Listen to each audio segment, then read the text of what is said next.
అందరికీ నమస్కారం. రెండో రోజు సేనతో సేనాని మార్నింగ్ సెషన్లో అప్డేట్ కోసం పవన్ కళ్యాణ్ గారు మరి మేము ఎమ్మెల్యేలు, ఎంపీలు, ఎమ్మెల్సీలు కలిసి విశాఖపట్నంలో మేము ఏదైతే లేవనెత్తిన 2019-24 మధ్యలో మేము లేవనెత్తిన అంశాల్లో ఒకటైన ఋషికొండ ఏదైతే టూరిజంది ఉందో అక్కడికి వెళ్ళటం జరిగింది. అక్కడ విజిట్ చేయడం జరిగింది. మొత్తం అన్నీ కూడా శాసనసభ్యులందరూ కూడా అధ్యక్షుల వారితో పాటు గౌరవ మంత్రివర్యులతో పాటు టూరిజం మంత్రి గారు, అలాగే సివిల్ సప్లైస్ మంత్రి గారుతో సైతం వెళ్ళి అన్నీ కూడా పరిశీలించడం జరిగింది. పరిశీలించి మరి డిపార్ట్మెంట్ని కూడా కనుక్కోవడం జరిగింది. ప్రధానంగా ఫస్ట్ ఫేజ్లో 92 కోట్లు ఏదైతే ఎక్స్కవేషన్కి, పాత స్ట్రక్చర్స్ డిస్మాండిల్ చేయడానికి, అలాగే 72 కోట్లు కన్స్ట్రక్షన్కి ఏదైతే ఇనీషియల్గా ఏదైతే జీవోలు వచ్చినాయో దాంతోపాటు అవి 450 సుమారు 450 కోట్లు ఖర్చు పెట్టి ఆ బిల్డింగ్స్ అన్నీ కూడా అన్నీ కూడా పరిశీలించడం జరిగింది. ఇన్ఫర్మేషన్ తీసుకోవడం జరిగింది. దాని మీద మేము ఒక తీర్మానం కూడా జనసేన పార్టీ లెజిస్లేటివ్ పార్టీ తీర్మానం కూడా చేయడం జరిగింది. దాన్ని గౌరవ ముఖ్యమంత్రుల వారి దగ్గరికి అలాగే అసెంబ్లీలో కూడా ప్రవేశపెడతాం. అతి త్వరలో మరి ఆ ప్రెమిసెస్ ఏదైతే ఉందో, ఎందుకంటే సుమారు 450 నుంచి 500 కోట్లు ప్రజా ధనాన్ని వెచ్చించి అక్కడ కట్టిన టూరిజం నుంచి కట్టిన బిల్డింగ్స్ ఉన్నాయో వాటి ద్వారా తిరిగి ఈ రాష్ట్రానికి ఆదాయం రావాలనే ఉద్దేశంతో మేము ఒక తీర్మానం చేయడం జరిగింది. వాటిని కూడా అతి త్వరలో ఈ సంవత్సరం లోపే మరి వాటిని ఉపయోగంలోకి తీసుకొచ్చి తద్వారా ఆదాయాన్ని సమకూర్చుకోవాలనే ఉద్దేశంతో తీర్మానం చేయడం జరిగింది. ఇది మేము మరి ప్రభుత్వ దృష్టికి తీసుకెళ్ళి అక్కడ మంత్రివర్యులు కూడా ఉన్నారు మాతో పాటే. ఎంత త్వరగా స్టార్ట్ చేయాలనేది మా నిర్ణయం తీసుకోవడం జరిగింది. అలాగే ఇప్పుడు అక్కడి నుంచి ఇప్పుడే ఫస్ట్ సెషను సేనతో సేనాని మొత్తం 25 పార్లమెంటరీ కాన్స్టిట్యున్సీలో 10 నుంచి 15 మంది నుంచి ఒక్కొక్క కాన్స్టిట్యున్సీ, అంటే రకరకాల combinations.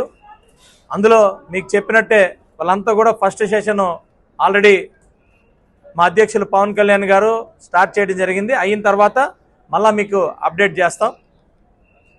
Thank you very much. ఏమైనా ప్రశ్న ఉంటే చెప్పండి.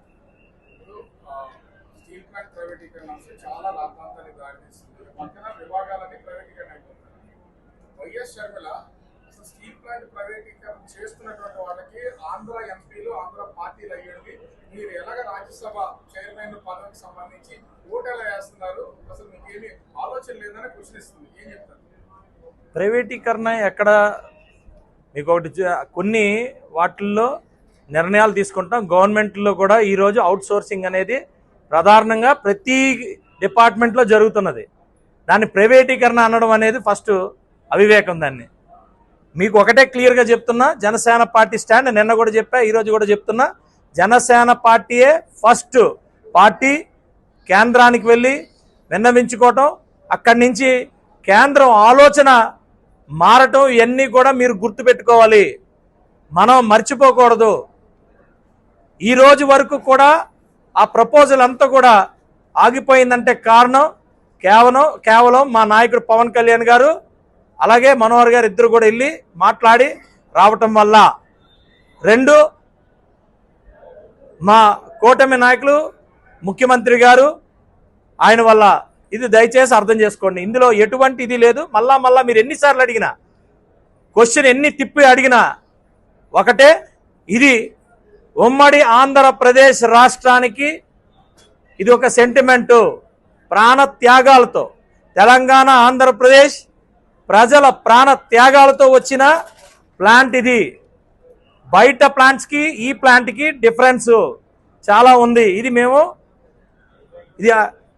చాలా సందర్భాల్లో చెప్పాం, ఎక్కడ చెప్పాలో అక్కడ కూడా చెప్పాం. ఇది చాలా క్లియర్, ఇందులో ఎటువంటి ఇది లేదు. దాని మీద మేము స్టాండ్ అయ్యి ఉన్నాం. షర్మిల గారిని అడగండి.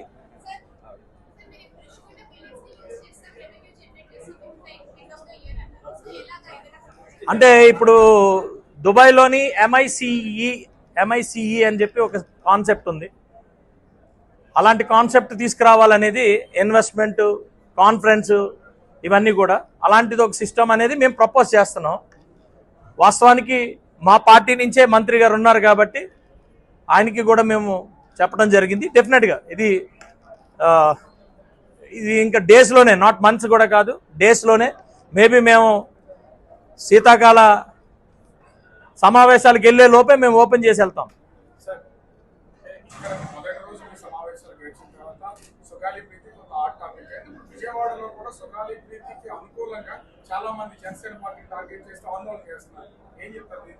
ఇది రాజకీయం అండి. సుగాలి ప్రీతి అనే ఇష్యూ మా బాధ్యత, ఒక పార్టీగా మా బాధ్యత.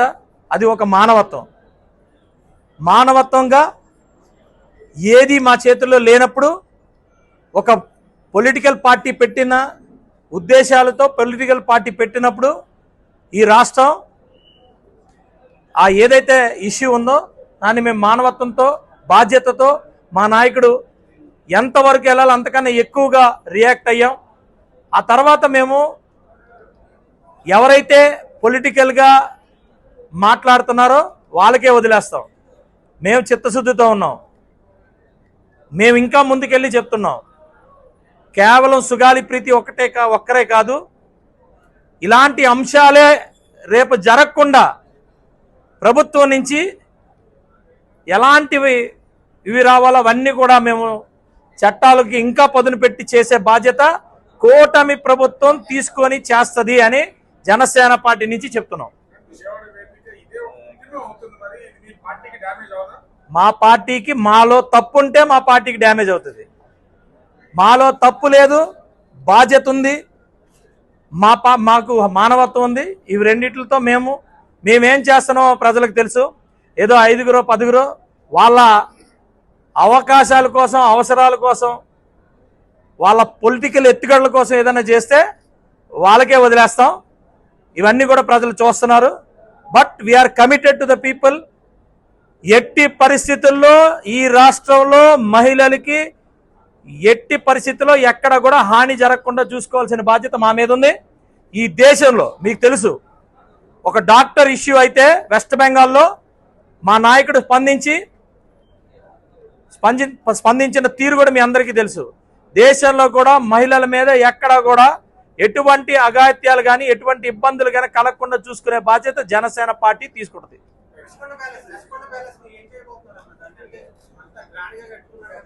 గ్రాండ్గా జగన్మోహన్ రెడ్డి కట్టుకునింది అందరికీ తెలుసు. ఇందులో ఇదేం లేదు. ఒక సీఎంఓ ఆఫీస్ తీసుకొని ఒక ఏదో మాట్లాడుకొని ఏదేదో చేసుకున్నాడు ఆయన. బట్ ఆయన చేశారు, కానీ ఆ డబ్బులు ప్రజలవి. ఆ ప్రజల ప్రతి రూపాయికి కూడా మేము కస్టోడియన్స్. ఇప్పుడు ప్రజలు మాకు తీర్పిచ్చి మాకు అధికారం ఇచ్చారు. సో మేము కస్టోడియన్స్. అంతే బాధ్యతాయుతంగా పెట్టిన ఇన్వెస్ట్మెంట్కి ఒక నార్మల్ వ్యక్తి ₹1 ఇన్వెస్ట్ చేస్తే ఎలాగైతే లాభం తీసుకుంటాడో అదే రీతిలో మేము కూడా ఈరోజు ఆలోచిస్తున్నాం. దాని మీద ఏదైతే 450-500 కోట్లు వాస్తవానికి మన చేతుల్లో లేని ఇన్వెస్ట్మెంట్, రిటర్న్స్ డ్రైవ్ చేయలేని ఇన్వెస్ట్మెంట్. బట్ మేము ఎట్టి పరిస్థితుల్లో ప్రతి రూపాయికి కూడా మేము విలువించుకుంటూ మళ్ళా దాని మీద నుంచి సంపద సృష్టించే బాధ్యత తీసుకుంటాం. అతి త్వరలో వి విల్ అనౌన్స్.